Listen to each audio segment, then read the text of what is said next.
Bom dia, pessoal. Hoje a gente se encontra aqui novamente, né, dando continuidade à nossa temática, que são as regiões fitogeográficas, os biomas.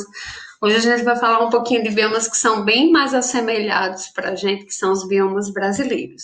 E é claro que eu não poderia começar biomas brasileiros por um dos biomas que a gente tem em maior destaque, que é a floresta amazônica. Então, hoje a gente estreia essa nova série de biomas que são os biomas brasileiros com a floresta amazônica, tá? De um modo geral, o Brasil tem algumas regiões muito diferenciadas entre si e algumas áreas de transição, como por exemplo a Mata das Araucárias, que está dentro da Mata Atlântica, mas que tem uma característica um pouquinho diferenciada, então a gente vai estudar ela separada, tá? Então aqui a gente pode destacar 9 biomas ou áreas de transição que a gente vai estudar como biomas. Floresta Amazônica, Mata dos Cocais, Caatinga, Cerrado, Pantanal, Mata Atlântica. Aqui no litoral, a vegetação litorânea. No sul, aqui os Pampas. A Mata de Araucária, que falei para vocês que estava dentro aí, né, da formação de Mata Atlântica. O Pantanal aqui, essa imensa área verde que é a Floresta Amazônica, né? O Cerrado, Mata dos Cocais aqui entre a região norte e o nordeste, aqui dentro o domínio da Caatinga, que é o domínio onde o nosso estado está inserido, né?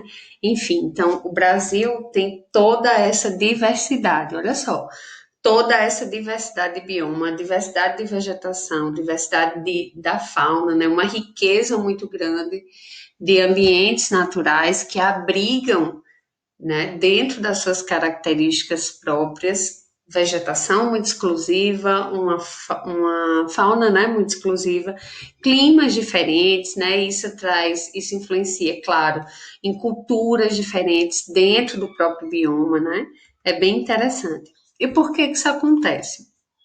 Bem, como o nosso país ele tem uma dimensão, né, muito grande, a gente diz que o Brasil é um país de dimensões continentais, ele é imenso.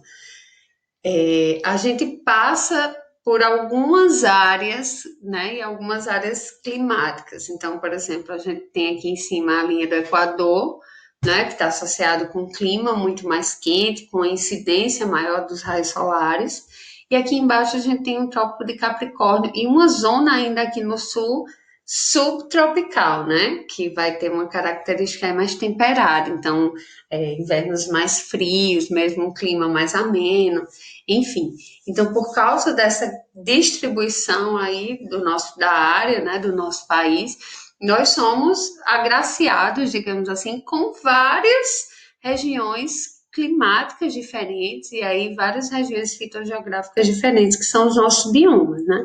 Lembrando que aqui o ponto mais oriental das Américas, a Ponta dos Seixas, que está aqui no estado da Paraíba, né? É o ponto mais leste da parte continental do Brasil.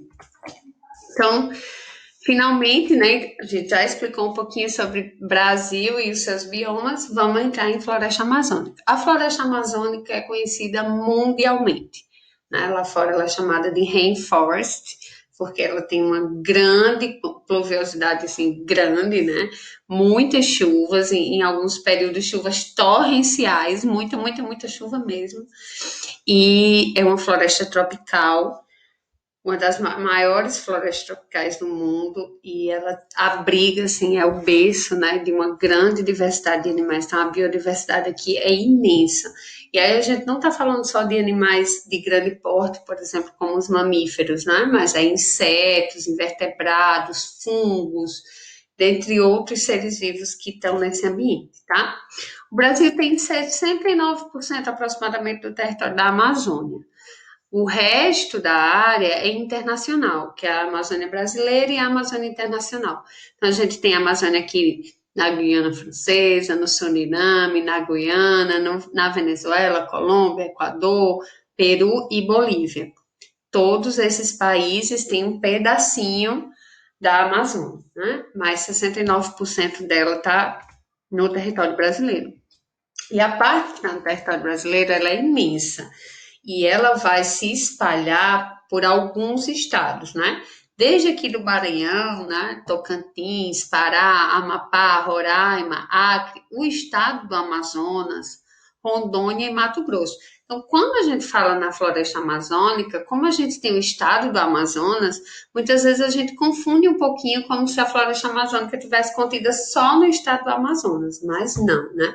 É um bioma muito que vai além das fronteiras do Amazonas e vai se espalhar aí nesses 9 estados brasileiros, né? Cada um, claro, alguns com uma porção maior, como o Amazonas, que vai ter todo, outros com uma porção um pouquinho menor, como aqui no Tocantins, mas se abrange muito. E em cada estado, claro, esse bioma vai ter regras próprias de conservação, unidades de conservação ambiental, né?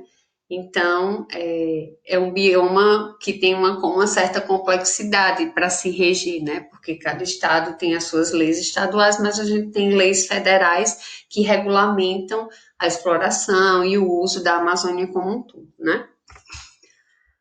Como a maior floresta tropical úmida do mundo, ela tem uma rede fluvial imensa, né? Tem rios assim muito volumosos.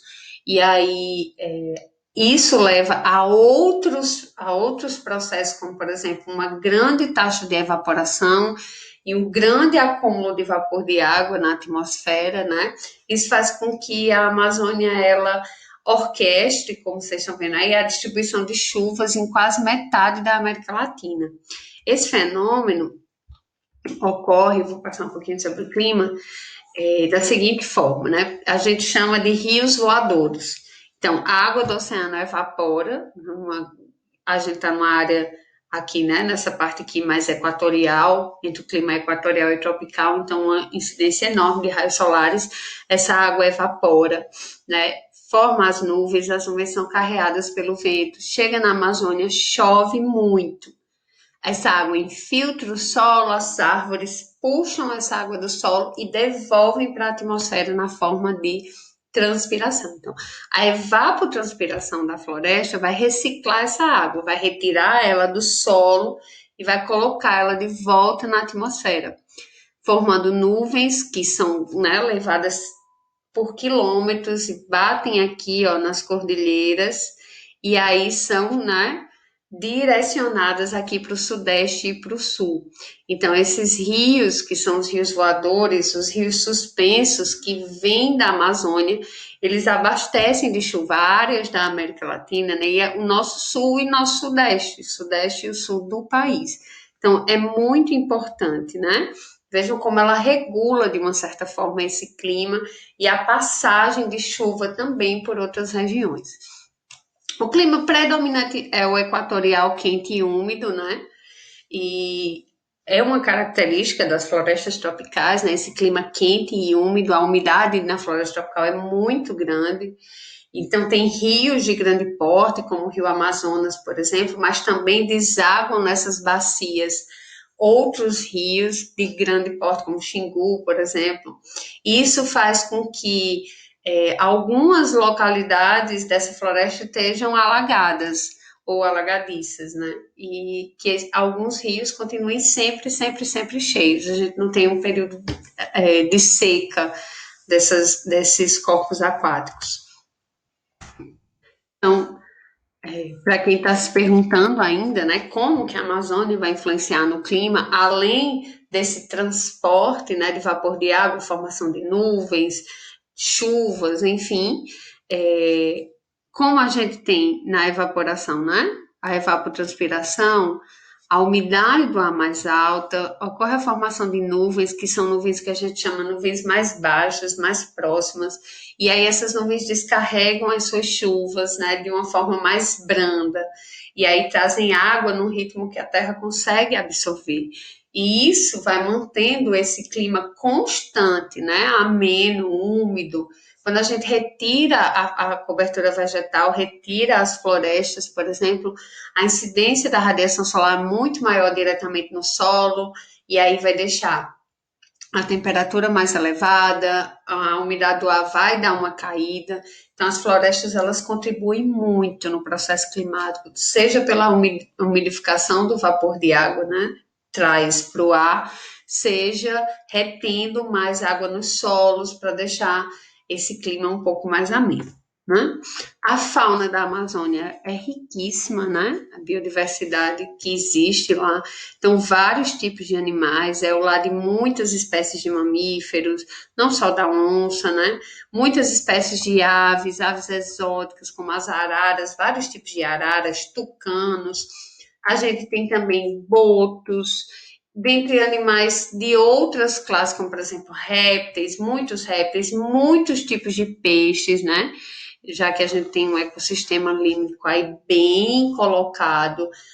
E muitos desses animais protegidos, né, pela legislação ambiental, então a caça proibida, como por exemplo as araras, a onça, mas que mesmo assim continuam um pouquinho sofrendo com essa caça, a caça ilegal, né, para venda de filhotes, para venda de partes do corpo, enfim. A flora também é muito diversa. Essa é uma floresta tropical, né? As plantas aqui são de folhas largas, são perenes, quer dizer que duram o ano inteiro. São higrófilas, elas gostam de água, né? Tem um gosto por água. Isso porque, claro, essa floresta recebe muitas chuvas, então o solo dela pode dispor de água. Embora esse solo, né, tenha água para oferecer para as plantas, ele é um solo frágil. Apesar de existirem solos férteis na Amazônia, uma boa parte dos solos é pobre, né? E tem um grande grau de acidez. E aí, em cima desse solo, se junta muita, muita folha seca caída, que é a serrapilheira, e às vezes essa serrapilheira impede que esse solo consiga se nutrir de uma maneira adequada. E aí aquilo que é produzido de uma forma rápida é consumido pelas árvores, e aí isso vai empobrecendo um pouco esse solo, tá? A gente termina aqui, Floresta Amazônica. Já já a gente se encontra no momento síncrono para falar um pouquinho sobre os desgastes e os desequilíbrios ambientais ligados a esse bioma, tá? Até já já.